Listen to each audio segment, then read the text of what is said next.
See. Come on, gentlemen, in here, AJ. Thank you for joining me out here. I don't know if you saw out the window, but I was able to go down into our Emergency Operations Center and thank all the multiple agencies. Over 16 agencies are participating in the Emergency Operations Center, accumulating data, monitoring requests, and responding as needed. I talked to them about we're in the role of mitigation. And we have advance warning that we have a devastating flood that's here, but the river is going to increase in its crest level over the next few days, and we're in the business of mitigating the damage and loss and saving lives. They're doing an amazing job here at the Operations Center. I want to thank A.J. Gary for his leadership, Director of ATOM. We also have, of course, General Berry, Arkansas National Guard, and Colonel Bryant, the Arkansas State Police, have all been a critical part of our response efforts. We have Lori from RDOT. Where's Lori? Oh, over there. And we have, yes, there's Lori. You popped up there. I didn't see you. Who is obviously a key player in our response efforts as well. We have FEMA that is here as well. Frank Effries, am I saying that right? Yes, sir. Right there. All right. Thank you for being here, Frank. I just returned from the Toadsuck area, the lock and dam that is currently underwater and will remain underwater for some time. That blocks the traffic flow from Faulkner County into Perry County. I went along the levee for probably about 5 miles and inspecting the levee in a certain extent, but also seeing the work that is being done to strengthen levees, to monitor the levee structure, because that is what is really the difference between the loss of property and the saving of property is the strength of those levees. And I just want to praise Arkansas for the way everybody has come together to help evacuate homes, to help neighbors move furniture, but also the key thing has been simply putting sand in bags. And that effort along of our levees and around property is being instrumental in saving and protecting the property that's so critical. Today, I wanted to tell you that I signed a second emergency proclamation that raises the state support financial assistance from $100,000 to $350,000. So we added another $250,000 in our state response capability. This is at the request of ATOM so that we can have the resources that's needed in emergency fashion to respond to our counties, our cities, as they see needs develop. Yesterday, I received a call from President Trump. He was expressing his concern. I briefed him on the situation in Arkansas and told him how hard we're working to evacuate homes, to strengthen the levees, and he offered his full support, and he assured me that FEMA's on board here, as they are, and that they will be here to assist us as needed. Today, I formalized my communication to President Trump in terms of asking for emergency federal assistance, and I signed a letter today to President Trump requesting federal assistance in the form of direct support from federal agencies. This sets the stage for when we do our damage assessments to asking for a more formalized presidential declaration. But today I've asked him to provide federal assistance from the federal standpoint and to expedite their review and the assistance that they can provide. This will be supplemented day by day and week by week as we go through this challenge that we face in Arkansas. If you look at where we are currently, there's over 12 state highways that are completely closed because of high water, and there's others that have been closed at the county level as well. The National Guard, General Berry, thank you. They have been instrumental in 2 high water rescue teams that have been deployed, but also the utilization of your air assets in helping to protect the levee, to deliver sand, and also to get automated equipment from other states under our emergency agreements with other states. We've obtained assets from Missouri and Tennessee, and will continue to make those available. The National Guard has been very instrumental in that. In addition to our sandbagging operations with air and ground support, the satellite imagery from the 188th Wing has been very helpful. The Civil Air Patrol has been engaged. That is unique to us in the sense of our mitigation efforts, and we want to thank them as well. Tomorrow, I'll be conducting an aerial assessment of the flooded areas along the river, both to assess our mitigation work, but also to start doing preliminary assessments and view of the damage that we will see along the river. I am anxious to be in Fort Smith, where I spent 19 years. I've been in regular communication, but I'll be there tomorrow because while this is a concern, a high risk for all of Arkansas along the Arkansas River, the first and most immediate impact is in the Fort Smith and Van Buren area, and they are working very hard to evacuate. They're working very hard to preserve property and to mitigate against the damage that we know is coming. Tomorrow I'll be conducting that aerial assessment. I'll be joined by members of our federal delegation, and that is important as we prepare for a more formal request for a presidential disaster declaration if the assessments are what and the damage is what we expect them to be. I'll make a couple observations that this is a flood of historic magnitude. It surpasses all Arkansas River flooding in our recorded history. That should be enough to get everybody's attention. And it was expressed to me by one of my team members today as we looked at the Arkansas River. It's a beautiful sight until it comes to get you. And that's really a pretty good warning about the seriousness of what we face as a state. The levee system that was built by the Army Corps of Engineers was not built for the level of flooding that we expect under the modeling that we've seen. And so there is a lot of unknowns in what we face as a state. The levee system is strained to the limit, and while it is holding in most areas, there are breaches and overflows that we're watching very carefully. I want to encourage everyone in the public. The public, first of all, needs to heed the admonishment of the emergency managers, the police, and law enforcement. If they say there's a need to evacuate, you need to evacuate. Don't be stubborn. Say this is something that's needed, and evacuate whenever the request is there. We've had over 400 homes evacuated since we started this. This is a voluntary evacuation, and most people have been very cooperative and understand the need and listen to law enforcement. Secondly, don't go around barriers. There's a reason for those barriers, and don't go around the barriers. Listen to law enforcement. Don't try to get close to the water's edge. It is dangerous. Stay away from the river. And then I would encourage everyone to pay attention to developments. We don't know everything today. We will know more tomorrow. We'll know more the next day as the river continues to crest down toward Little Rock. And so we will have to monitor it. And so we don't know what all the flooded areas will be, what population centers will be at risk, what farmland will be at risk.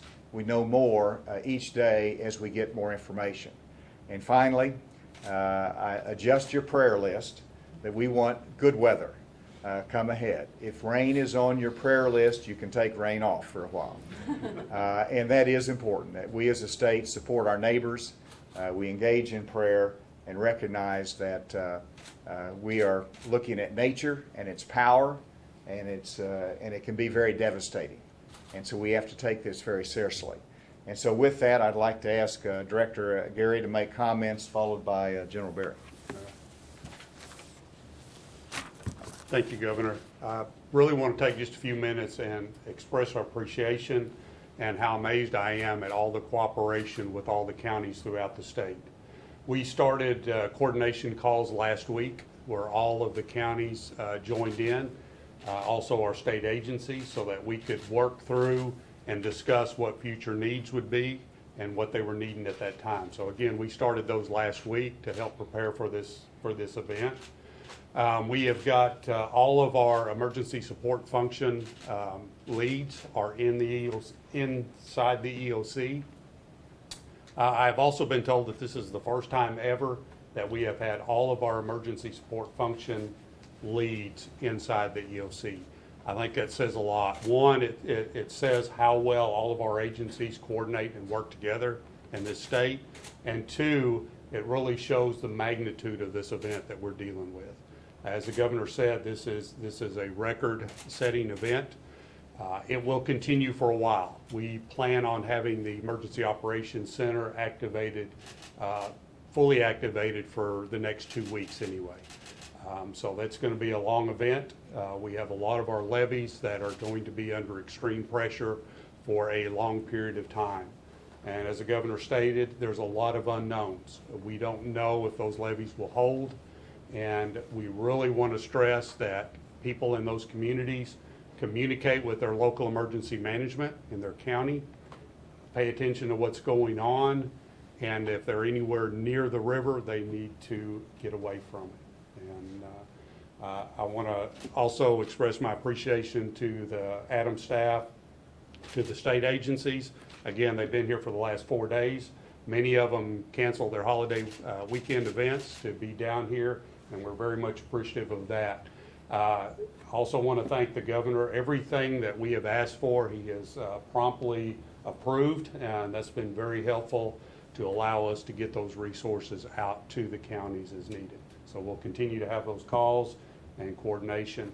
Also, again, want to thank our FEMA, our federal agencies that are here. FEMA, the Corps of Engineers is here. National Weather Service has been instrumental through all of this preparation for the event. Thank you. Excuse me, Governor. Well, I stand here before you today to tell you how proud I am of the Arkansas National Guard and our soldiers and airmen that are providing for the safety and security of the citizens of this great state. But equally, I'm proud of the citizens of Arkansas and the neighbors helping neighbors, because the National Guard can't do everything. There's a lot of hard work out there, and the worst is yet to come, I'm afraid. But we'll continue to monitor the situation, working with Director Gary and the staff. And again, I echo A.J. Gary's comments about the support that I get as the leader of the National Guard in the state of Arkansas from the governor's office and his staff.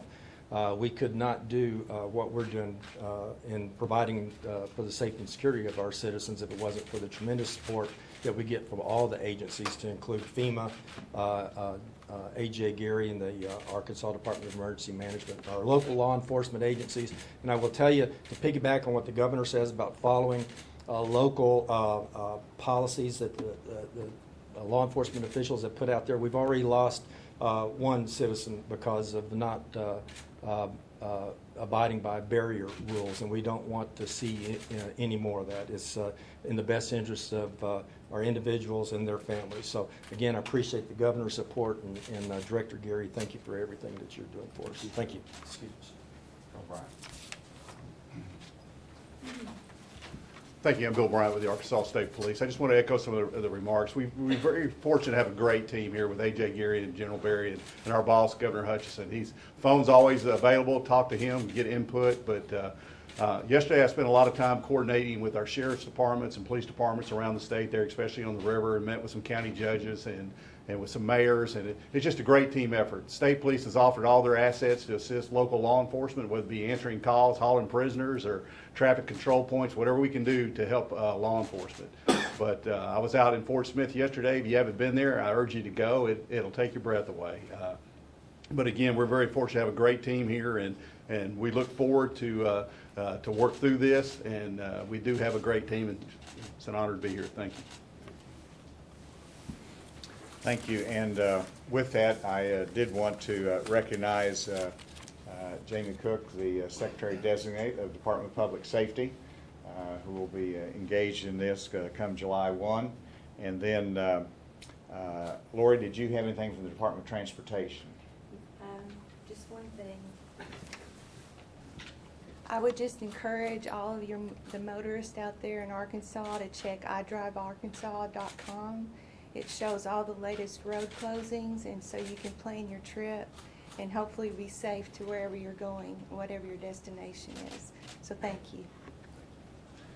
Any questions? Governor, any concern, again, obviously there's a lot of unknowns, but there have been levees that are already topped. I mean, this is historic flooding. Thoughts toward the future of how to mitigate this, and, you know, Yes. Whenever I'm asked about what type of federal assistance is needed, obviously there's going to be individual homes and businesses that are impacted.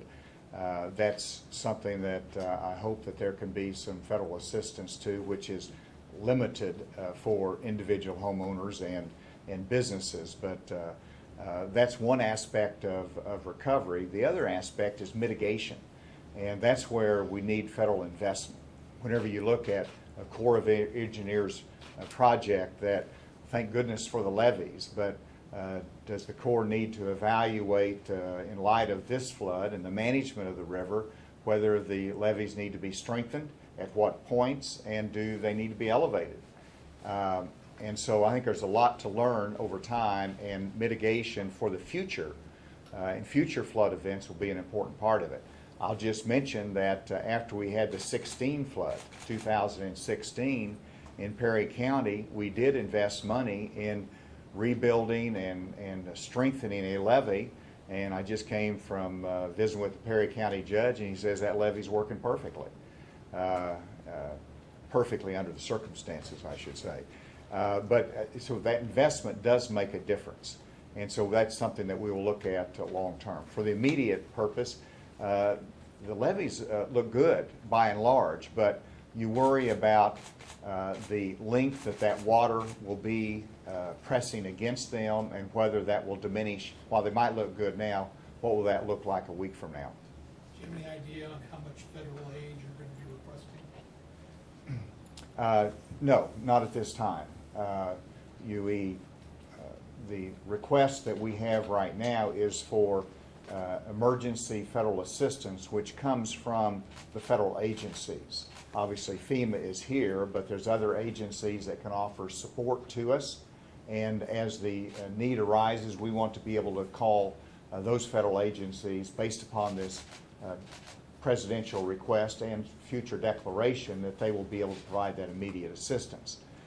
Secondly, whenever you look at what kind of assistance is available for a flood like this, we will just be beginning the damage assessment.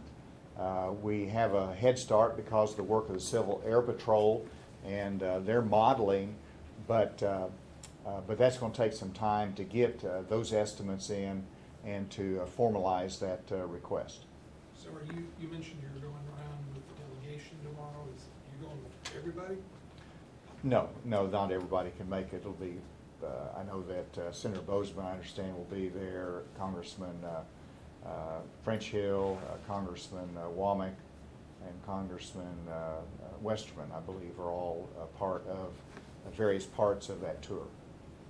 Governor, we know that the river in Fort Smith has crossed already today, and I know you mentioned you're heading there tomorrow. What are your concerns about being there, being in a place that's flooded that you spent so much time in? Well, whenever you look at what I saw today, you're looking at already 100 homes being evacuated. And then you're looking at the river rising 2 or 3 feet more over the coming days. And you're trying to visualize, will this be over the levee? And in some places it's already invaded the homes and required the evacuations. And then you're trying to anticipate where that backwater is going to go. And you know, it was surprising to me, rivers and bayous and creeks that flow into the Arkansas River are now flowing the opposite direction. And so where is that water going to go? If it's not going to go in the river, it's backing up and it's flooding inland. And so that is the unknown. And I know that the Corps of Engineers has been very helpful in those modeling and helping to see it, but nobody's done this before and nobody's experienced this before. So that's what you worry about, are what other homes, what other neighborhoods, what other businesses will be impacted. Governor, what kind of conversations have you had with the governor of Oklahoma about the way this has unfolded and what the water's starting there and coming here? Well, my communication has primarily been with the Tulsa District of the Corps of Engineers. And so we're trying to understand, first of all, I was asking a lot of questions as to why is this happening. And of course it was explained to me the containment areas in Oklahoma are at overcapacity. They had no choice but to release it. There's only one place for that to go, and that is down the Arkansas River. I expect to have more conversations with Oklahoma as time goes on, the governor particularly, but we've also have a mutual assistance agreement with Oklahoma, and we have looked at ways that we can resource and support each other. How long do you anticipate the National Guard being deployed, especially in Fort Smith with the crest already being reached? I actually expect the deployments to continue. They'll just be in different ways. We initially started with rescue teams that are deployed, 2 of the teams. I expect that over time the requests will come in for different types of deployment. And so that's something we'll monitor. General Barry, did you want to comment on that? Yes, sir, if I may. And the National Guards, the soldiers and airmen, as the water progresses down the Arkansas River, we anticipate that those soldiers and airmen will progress with the water to help the citizens of those respective communities. But like the governor says, this water is going to be around for a long time. It may potentially be here for a couple of weeks. So then we start getting into the recovery phase of this flood. So I'm sure some of the soldiers and airmen will be needed in that respect based on whatever Director Gary decides to do and funnels that up to the governor, and we'll be able to respond. How many people in total from National Guard are being deployed? Rough numbers, because it changes every day. We have some aviation crews that'll come on tomorrow to start laying sandbags in Crawford County on some levees, and again in Perry County. We have our two high water rescue teams that accounts for about 26 of those. So probably roughly in the neighborhood of 60 at the most that we have right now. But like I say, that fluctuates day to day based on the needs of the state. Mr. Gary, you said Yes. that this was maybe I misunderstood you. You said something about the emergency lead folks. This was the first time you had all the people in the building or in your emergency operations centers. How many Right. people are you talking about? Well, we have 16 emergency support functions, and what that basically is we have state agency leads that will help coordinate stuff. Like example, the National Guard, they're one of the ESFs, so they're in there with us. The state police is the lead over public safety. Transportation's over ESF 1, which is the transportation. So the important thing is they're all in the room with us. So as needs arrive, we can go quickly to that person and get those resources coordinated and on the ground quicker by having them in the room with us. Quick question for the governor. You've talked a lot about the official work that's being done, but from a volunteer basis, do you have a comment on seeing what's being done here in the state? It's extraordinary. As I call county judges, they're out of breath because they're loading sandbags. I call a friend because I know their house is in an area that is expected to be flooded, and they've been out helping neighbors move furniture and to evacuate the houses. So it's extraordinary the spirit of Arkansans and how they come together, and they set aside the other routines of life to help their neighbors, to help their friends, help the community. Whether it's moving furniture or filling sandbags, there's a great spirit and willingness to help. And the question about the National Guard, whenever the National Guard is not having to fill sandbags, we have neighbors filling sandbags, and we do have some prisoners that are doing it as well. But it's the neighbors that are taking on that load, and so that frees up the National Guard to do work that is supportive, such as flying assets and doing things that volunteers can't do. So they're making an extraordinary difference in Arkansas, and it's great to see them come together. Governor, I had heard of some reports in Oklahoma, people looting homes. Have you heard of anything of that nature around here in Arkansas? No, and I expect the people of Arkansas to behave well. But obviously, if there is any indications of that or concern about it, there will be a National Guard that will be deployed. But you know, it's something that you keep an eye on because you're having homes that are vacated under emergency situations. But I expect the people of Arkansas to do the right thing, obviously, and help neighbors and not to take advantage of very difficult circumstances. But if necessary, the National Guard will be available to protect that. And I know that in previous flooding circumstances, the National Guard has been utilized for monitoring of communities, its traffic flow, but it's also making sure that there's a good enforcement team there to make sure that the law is followed. Governor, will there be any penalties for people who go past barricades? Or I know there's a lot of caution tape set up around Riverfront Park in Fort Smith, and a lot of people are going to look at this. Any penalties for those people who cross those lines? Yes, we've had some reports. Penalty guy right there. I'm really a nice guy. We've had some citations issued by the sheriff's departments and police department for people who pass those barricades, and they will be issued a citation. But again, as Director Gary and others have talked, is when you get those barricades, turn around, you don't drown, because you no telling how deep that water is once you pass those barricades. And you mentioned you were in Fort Smith yesterday. Can you kind of talk about what you saw and why it really resonated with you? I think the first is when you're coming down Garrison Avenue, you look to the left, right in the middle of downtown, and you had just everyday Arkansans shoveling sand into bags. You had all types, diversity, white, black, Hispanic, male, female, young and old, and they're out there with shovels putting sand in sandbags to help their fellow Arkansans. That struck me first, and then when you get to the Garrison Street Bridge and you look down the Arkansas River, and you've got the Fort Smith Center there. A light pole is 20 foot tall, and only like 2 foot is sticking out. So it's definitely there. In Dardanelle, again, we were in Dardanelle yesterday and looked at a basketball court, and the only thing you could see was the top of the backboard. So those kind of things you're not used to seeing in Arkansas. But again, the everyday Arkansan, they're helping each other, and that's just great to see. All right, with that, thank you very much. I want to thank the team here and the extraordinary partnerships and what you're doing for the citizens of Arkansas. With that, I'm going to go back down to the Emergency Command Center and get some more personal briefings from the different groups that are represented there, and to thank them again. Thank you very much.